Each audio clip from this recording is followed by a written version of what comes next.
La culture française mérite d'être découverte étant donné sa grande richesse. Alors, la richesse de la culture française est en partie due à sa diversité. En effet, la France est divisée en de nombreuses régions, dont chacune a des spécialités propres.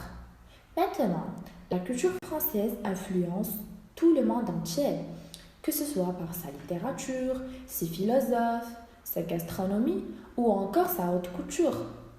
La culture française est ce qu'elle est aujourd'hui grâce à la naissance de la langue française, ainsi grâce à l'enrichissement provenant des autres cultures.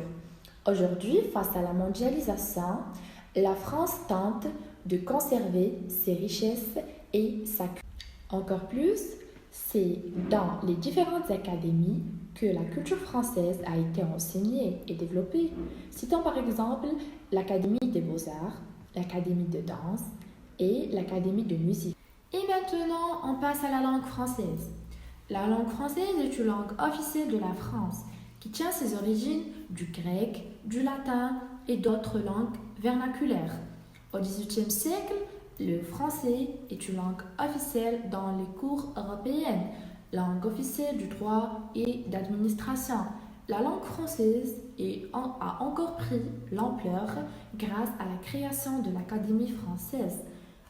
En effet, elle acquiert là un vocabulaire et une grammaire normée.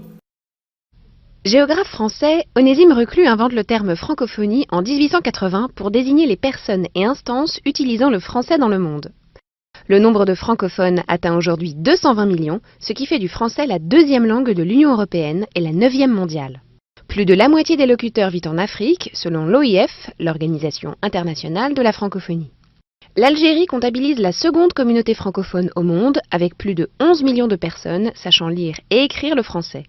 En Afrique du Nord, par rapport à la population totale du pays, les Tunisiens distancent les Marocains. En revanche, c'est au Maroc que les locuteurs sont les plus nombreux. En Afrique subsaharienne, les 3 pays qui regroupent le plus grand nombre de personnes parlant le français sont la République démocratique du Congo, la Côte d'Ivoire et le Cameroun. Dans les pays de l'océan Indien, Madagascar comptabilise le plus grand nombre de francophones, mais c'est aux Seychelles et à l'île Maurice que la langue française reste la plus présente. Au Moyen-Orient, le Liban devance l'Égypte. En Europe centrale et orientale, la Roumanie puis la Pologne et la Moldavie comportent le plus grand nombre de francophones. En Amérique du Nord, le Québec en recense 7 millions, soit 93% de sa population. Dans la Caraïbe, Haïti demeure le premier pays francophone. L'Asie, avec des chiffres très faibles, reste stable. Le français est avec l'anglais l'une des 2 seules langues parlées et apprises sur tous les continents. Aujourd'hui, 116 millions de personnes apprennent le français dans le monde avec 900 000 professeurs. Selon les projections de l'OIF, en 2050, près de 85% des 715 millions de francophones vivront en Afrique. En Europe, il n'y aura alors plus que 12% des francophones de la planète. Qui dit littérature dit bien évidemment la littérature française. La littérature française est extrêmement riche et mondialement connue et reconnue. L'histoire de la littérature française commence au Moyen Âge, avec la littérature courtoise. Poésie, romans se succèdent à cette époque. Rabelais, Rousseau, Montaigne, Voltaire, La Fontaine, Diderot et bien d'autres ont contribué à l'essor de la littérature française. Le XIXe siècle possède également ses auteurs et ses écrivains célèbres tels que Zola, Flaubert, Hugo ou encore. Et maintenant, passons aux beaux-arts. La France comporte un grand nombre d'illustres d'artistes peintres qui ont laissé une trace de leur passage dans de nombreux musées dans le monde entier. Parmi les plus célèbres peintres français, citons Renoir, Van Gogh, Monet, Manet, Poussin ou encore Toulouse-Lautrec. Auguste Rodin est certainement le plus célèbre sculpteur français avec Bartholdi ou encore Dalou.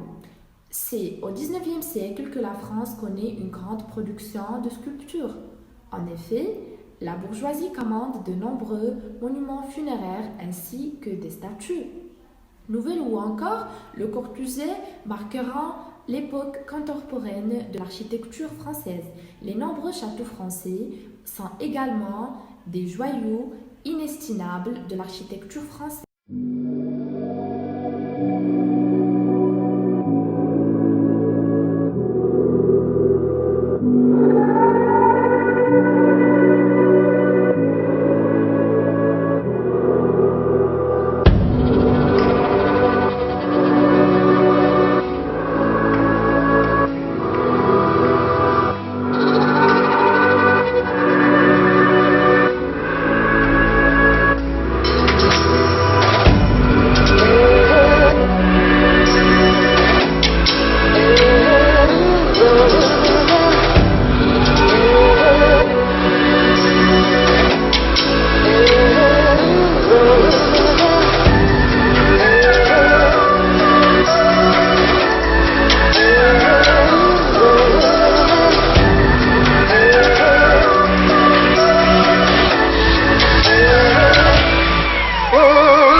Et maintenant, passons au festival. Il existe de nombreux festivals dans les différentes régions de France.